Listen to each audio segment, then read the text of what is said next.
नमस्कार दोस्तों, आप सभी का हमारे YouTube चैनल मैट्रिक ऑटोमेशन में स्वागत है। आज के इस वीडियो ट्यूटोरियल में हम चेक करेंगे मास्टर कंट्रोल के बारे में। जो मास्टर कंट्रोल होता है वो एक जोन में काम करता है और एक तरीके से अगर हम चेक करें तो ये एक तरीके से लेट सपोज एक हमारे पास रूम है। रूम के आउटसाइड एक एमसीबी है और रूम में एक स्विच और एक लाइट कनेक्टेड है। तो लाइट हमारी कब कब ऑपरेट हो सकती है? जब एमसीबी और स्विच ऑन होगा। अगर इसके अलावा और कोई भी कंडीशन है तो जो लाइट है वो ऑफ ही रहेगी। इसी तरीके से अगर हमें लाइट को ऑफ करना है तो या तो हम स्विच के थ्रू ऑफ कर सकते हैं या फिर हम डायरेक्टली अगर एमसीबी को ऑफ करते हैं और स्विच ऑन है फिर भी आउटपुट ऑफ हो जाता है। तो यही जो प्रोसेस है, यही प्रोसेस हम एनसीआर के थ्रू परफॉर्म करते हैं लैडर लॉजिक के अंदर। किसी भी मशीन को अगर हमें जोन में ऑपरेट करना है या मास्टर कंट्रोल के साथ ऑपरेट करना है कि जब तक वो इनपुट प्रेस ना हो तब तक कोई भी इनपुट जो है मशीन के अंदर कोई फंक्शन नहीं होना चाहिए, तो उसके लिए हम मास्टर कंट्रोल का इस्तेमाल करते हैं। और मास्टर कंट्रोल के अंदर नॉर्मल अगर हम आउटपुट्स का इस्तेमाल करते हैं तो वहाँ पे जैसे ही हम मास्टर कंट्रोल को ऑफ करेंगे तो जो आउटपुट्स हैं वो ऑफ हो जाते हैं, होल्ड नहीं हो पाते। लेकिन अगर वहीं पे हम सेट या रीसेट फंक्शन का इस्तेमाल करते हैं मास्टर कंट्रोल के अंदर तो उनकी वैल्यूज जो है वो होल्ड हो जाएंगी जब तक हम रीसेट फंक्शन का इनपुट एक्टिव नहीं करेंगे। इसी तरीके से अगर हम मास्टर कंट्रोल के अंदर कोई टाइमर या काउंटर का इस्तेमाल करते हैं तो टाइमर के वैल्यूज जो होंगी, क्योंकि टाइमर जो है इनपुट बेस्ड होता है और जब तक इनपुट प्रेजेंट है तब तक टाइमर रनिंग कंडीशन में चलता है।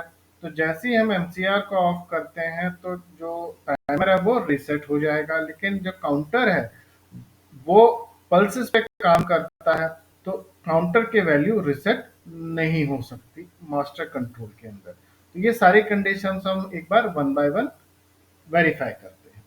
फर्स्ट ऑफ ऑल हम एक मास्टर कंट्रोल डिफाइन करते हैं। लेट्स सपोज हमारे पास एक लॉजिक है, एक इनपुट एक आउटपुट डिफाइन किया हमने, या एक इंटरलॉकिंग सर्किट है हमारे पास और एक आउटपुट है। देन फिर हम एक जोन क्रिएट करते हैं x3 के थ्रू। अब जो जोन है वो 7 टाइम्स ही हम बना सकते हैं मास्टर कंट्रोल के अंदर। तो MC for master control and N for next, that is एक आइडेंटिफायर है या एक पॉइंटर है मास्टर कंट्रोल के लिए N0। तो हमारा जो मास्टर कंट्रोल का जोन है वो यहाँ से स्टार्ट होगा।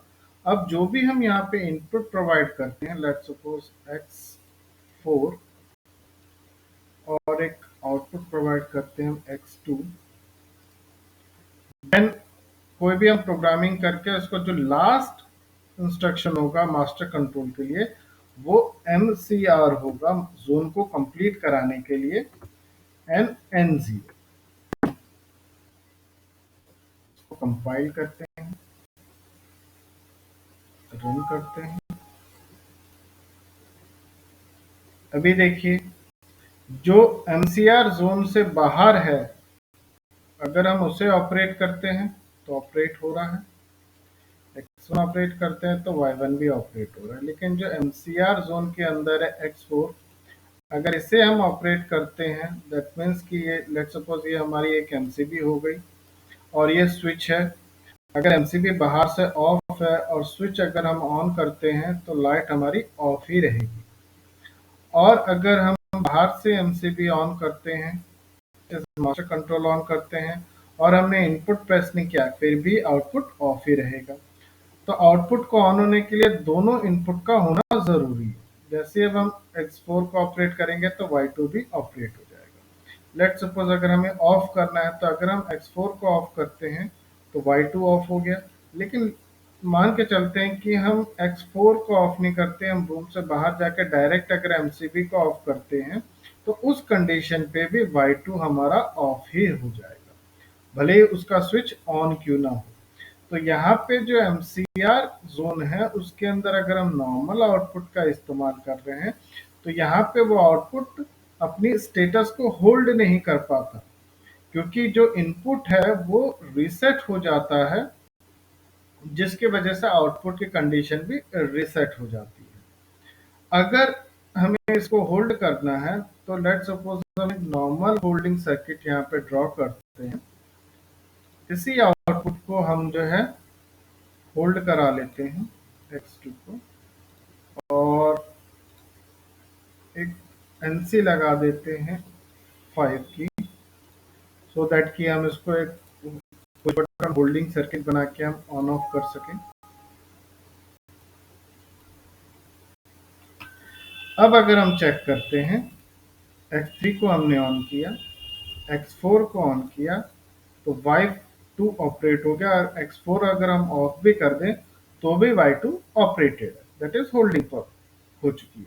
लेकिन अगर हम अब यहाँ पे मास्टर कंट्रोल का इनपुट ऑफ कर देते हैं तो यहाँ पे आउटपुट इस लॉजिक के थ्रू होल्ड नहीं हो सकता, क्योंकि कहीं ना कहीं ये जो आउटपुट है एज इनपुट का काम कर रहा है यहाँ पे। तो जैसे हम मास्टर कंट्रोल के अंदर X3 को ऑफ करेंगे तो पीएलसी में जो स्कैनिंग होती है वो X4 और Y2 को स्कैन नहीं करती, उसका सिग्नल जीरो कर देती है, जिसकी वजह से आउटपुट हमारा रीसेट हो जाता है। तो अगर हम कोई भी होल्डिंग प्रोसेस करना चाहते हैं मास्टर कंट्रोल के अंदर, जो हमने जोन डिफाइन किया है उसके अंदर अगर हम इस तरीके का एक होल्डिंग सर्किट बनाते हैं तो इस होल्डिंग सर्किट के अंदर पीएलसी आउटपुट स्टेटस को होल्ड नहीं कर सकती। अगर हम इसको ऑन भी कर देते हैं फिर अगर X3 को ऑफ करते हैं तो यहाँ पे भी आउटपुट ऑफ ही रहेगा, क्योंकि जैसे ही एमसीआर इंस्ट्रक्शन का, मास्टर कंट्रोल इंस्ट्रक्शन का इनपुट ऑफ होता है तो पीएलसी जो जो इस जोन के अंदर हमने एमसी एंड एमसीआर जोन के अंदर जो भी इनपुट ऑपरेट किए थे या ऑन थे वो सारे लॉजिकली जीरो हो जाएंगे। भले ही हम यहाँ पे X4 को ऑपरेट होता हुआ देख रहे हैं लेकिन लॉजिकली अभी जीरो है, जिसकी वजह से Y2 भी जीरो हो गया। अगर हमें यहाँ पे कोई आउटपुट को होल्ड कराना है तो हम नॉर्मल इस लॉजिक के थ्रू हम यहाँ पे होल्ड नहीं करा सकते, उसके लिए हमें सेट रीसेट इंस्ट्रक्शन का इस्तेमाल करना पड़ेगा, क्योंकि वो जो इंस्ट्रक्शंस हैं वो आउटपुट को होल्ड कराते हैं और output instructions Y0, let's suppose Y2, and इसको रीसेट कराने के लिए हम X5 का इस्तेमाल करते हैं और रीसेट RST Y2 कंपाइल करते हैं।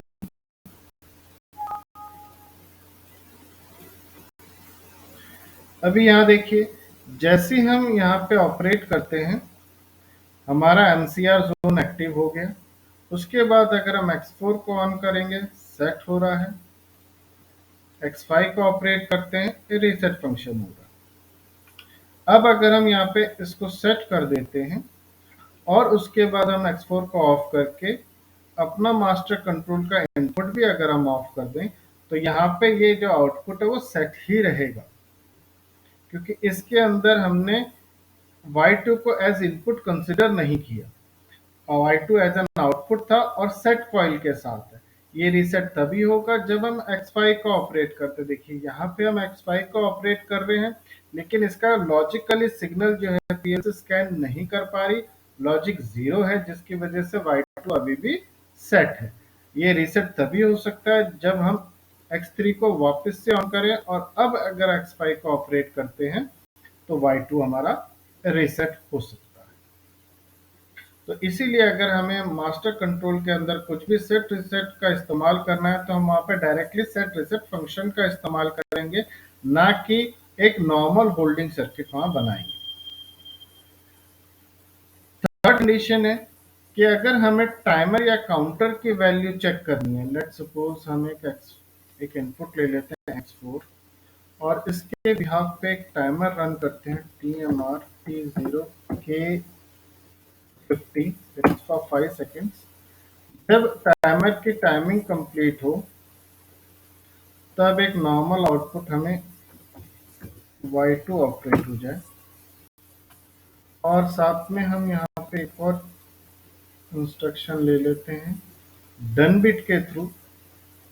एक हम सेट फंक्शन ले लेते हैं यहाँ पे Y3 का, और एक अलग से इनपुट के थ्रू LDX5 और reset Y3, और यहाँ पे हम एक और इनपुट भी ले लेते हैं X6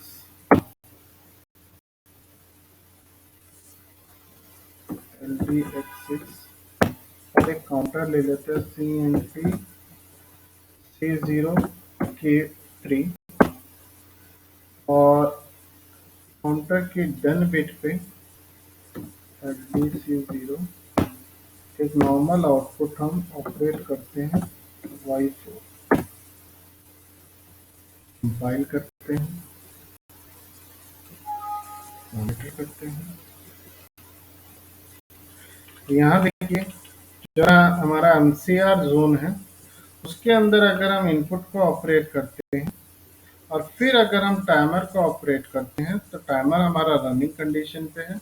अगर हम इनपुट ऑफ कर देंगे X4 को तो आउटपुट टाइमर जो है वो रीसेट हो जाएगा, जो कि नॉर्मल कंडीशन में हम देखते हैं।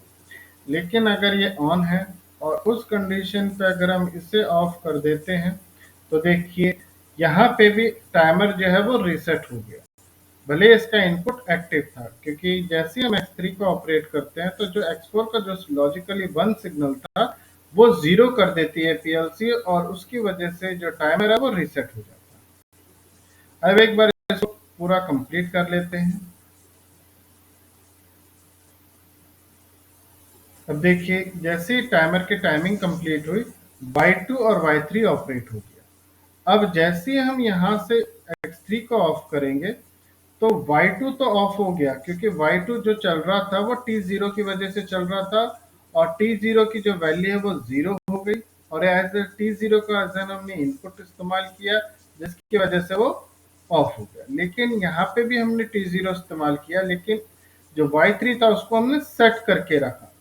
तो आउटपुट अगर हम एज अ सेट इंस्ट्रक्शन में यूज करते हैं तो वो एज होल्ड ही रहेगा, अगर हम MC का मास्टर कंट्रोल का इनपुट ऑफ कर भी दे तो भी।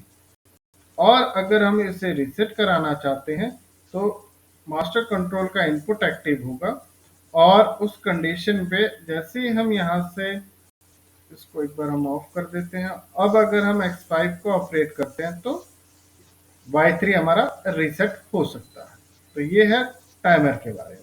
अगर हम काउंटर की वैल्यू चेक करते हैं, लेट्स सपोज हमने एक बार किया, 2 बार किया, अब अगर हम यहाँ पे X3 को ऑफ कर देते हैं तो काउंटर जो है वो रीसेट नहीं होगा, क्योंकि काउंटर जो है वो पल्स पे काम करता है, लेकिन टाइमर जो है उसे कंटिन्यूस पल्स की रिक्वायरमेंट होती है, कंटिन्यूस इनपुट मिलना चाहिए, लेकिन काउंटर को सिर्फ एक पल्स की रिक्वायरमेंट होती है, जिसकी वजह से काउंटर हमारा यहाँ रीसेट नहीं होता। अगर हम यहाँ पे काउंटर को फुल रन करते हैं तो जैसे ही हमने यहाँ पे काउंटिंग को फुल रन किया, दैट इज 3 किया, तो काउंटर के डन बिट से Y4 ऑपरेट हो गया। अब अगर हम यहाँ पे चेक करें, जैसे ही हम X3 को ऑफ करेंगे तो Y4 भी ऑफ हो गया, भले ही वो C0 था, क्योंकि यहाँ पे जो C0 हमने इस्तेमाल किया वो एज इनपुट किया है, जिसका लॉजिक 0 हो जाएगा और आउटपुट भी Y4 जो है वो ऑफ हो जाएगा। तो इस तरीके से हम मास्टर कंट्रोल का इस्तेमाल कर सकते हैं। आई होप कि आपको अंडरस्टैंड हुआ होगा किस तरीके से मास्टर कंट्रोल के अंदर normal set reset instruction, timer या काउंटर्स के बारे में, और उनका यूज कैसे कर सकते हैं MCR के। Thank you.